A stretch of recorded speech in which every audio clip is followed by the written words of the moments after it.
Now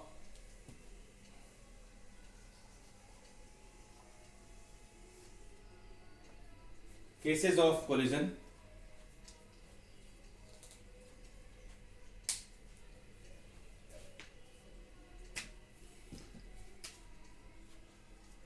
When the two colliding bodies have same mass, when the two colliding bodies have same mass, when the two colliding bodies have, first case is if m1 is equals to m2 is equals to m, then if the two colliding bodies have same mass, then what will happen to v1? Because v1 is m1 minus m2, so that becomes 0 plus 2m upon 2m into u2. That is, you are going to get as v1 equals to u2 by using equation number 4, and then for v2 this will become u1 on applying in equation number 5. So when the two colliding bodies have same mass, they will exchange their velocities after collision. Their velocity after collision. You can see this. When the two bodies are colliding, then after collision they will exchange their velocities only when the masses of the two colliding bodies are same. Now case 2. See to case 2.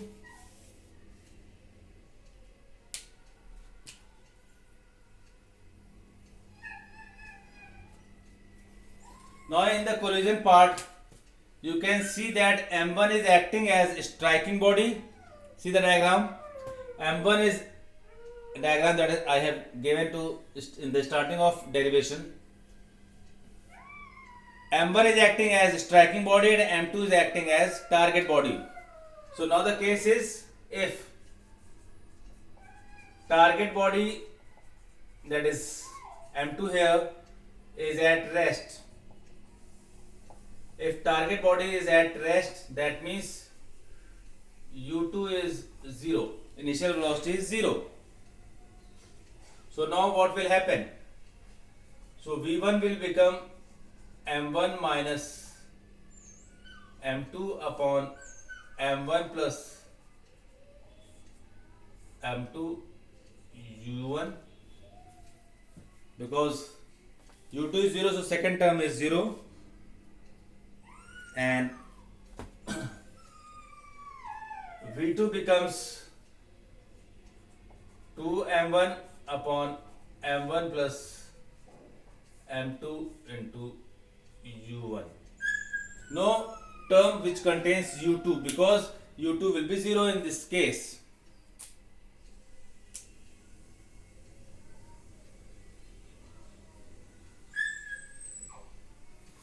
Now in this case, if you apply this concept, that is, if the target body is at rest and masses are, this is second sub case A, if m1 is equals to m2 is equals to m. So be clear about this case.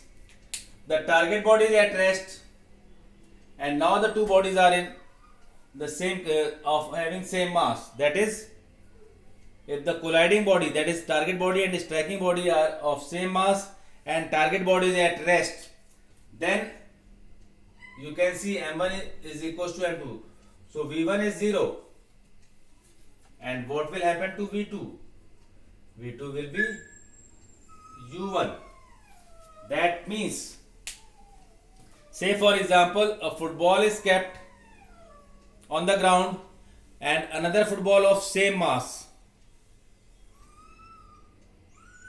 is moved to strike the first ball, that is, which is kept on the ground.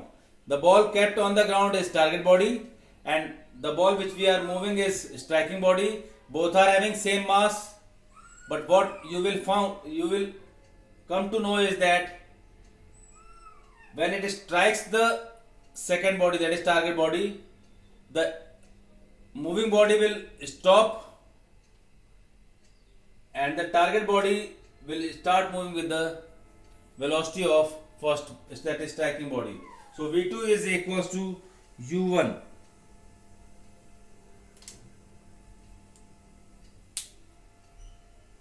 Now this is again of second case.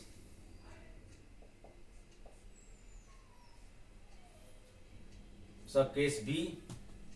Here if M1 is very large compared to M2. So here I am giving an example where a tennis ball is kept as target body and football is taken as a striking body. What will you observe? You will observe that put this condition because M1 is very large as compared to M2. So M2 will be neglected. M2 is neglected. Again, listen to my example. Example is M2 here is tennis ball and M1 is football. Now from here you can see that V1 is equals to, because M1 is there, M2 is neglected. So what is left? V1 is equals to U1, which means that the striking body continues to move with the same initial velocity. So football will continue with this original velocity, and what will happen here? So here you can see that V2 becomes 2 times U1.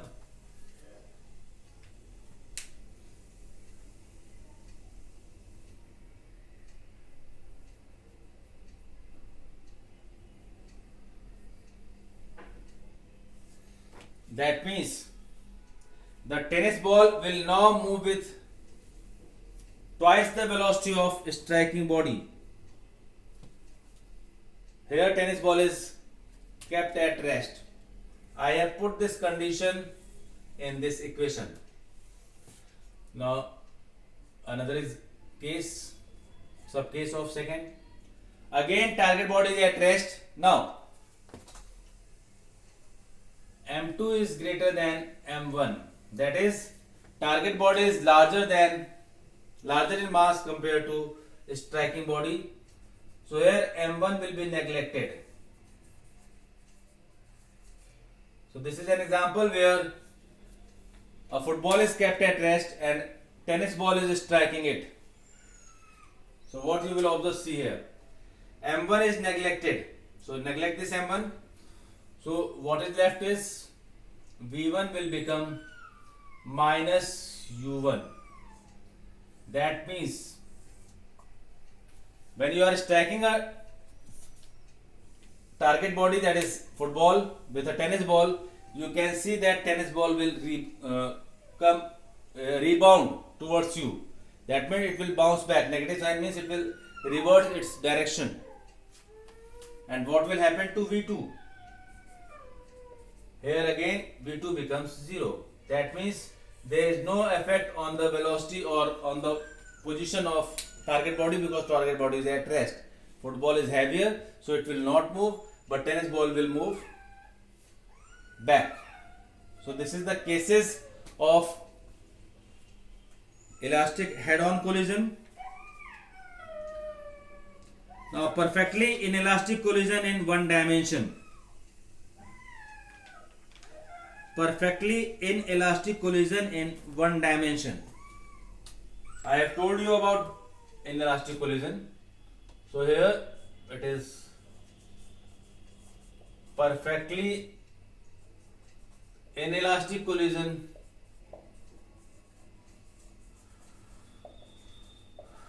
in one dimension.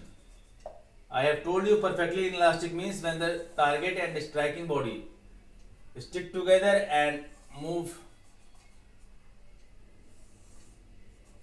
with the same velocity.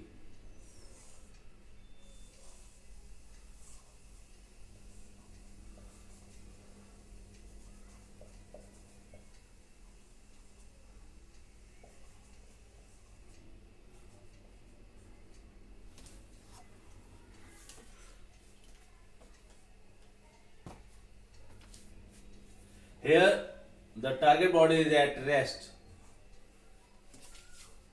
So by applying conservation of momentum before collision it is by conservation of momentum. By conservation of momentum,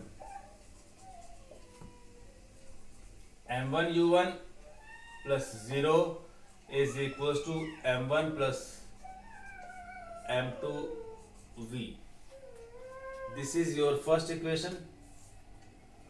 By conservation of momentum, so here you can find v as m1 upon m1 plus m2 u1. This is how you can find the velocity here.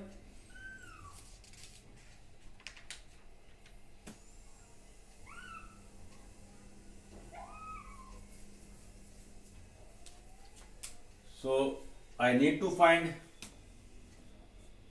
kinetic energy before collision is half m1 u1 square, but kinetic energy after is equals to half m1 plus m2 v square. This is kinetic energy after the collision. So this is kinetic energy after the collision. Put the value of m1, put the value of v here. So this becomes half m1 plus m2. Put this value here. You will get as m1 square upon m1 plus m2 square u1 square. Now this will cancel out. So you are left with half m1 square upon m1 plus m2 u1 square. So here you can see that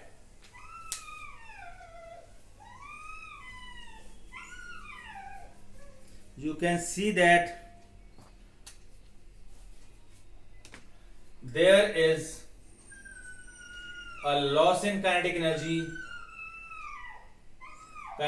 before minus kinetic energy after. You can find it's not zero, is not zero,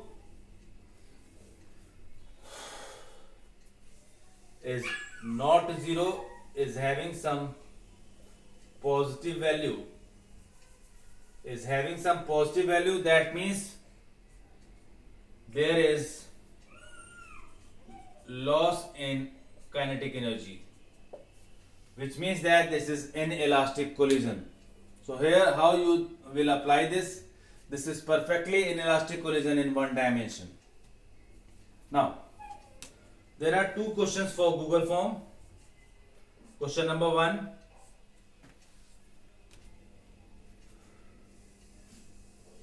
Give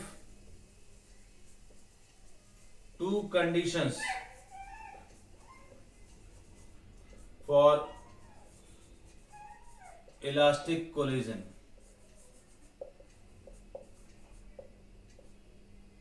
This is your answer number 1 for Google form. And question number 2.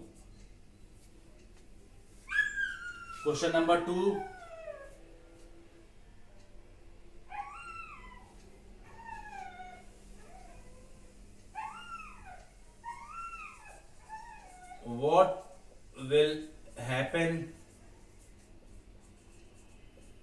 to final velocities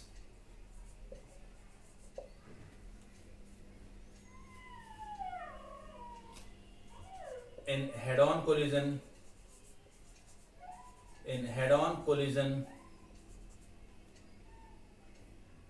when masses are equal, masses of colliding bodies are equal. This is your answer 2. So submit your Google form for your attendance, and the remaining part and numerical part I will discuss in the next class. Thank you.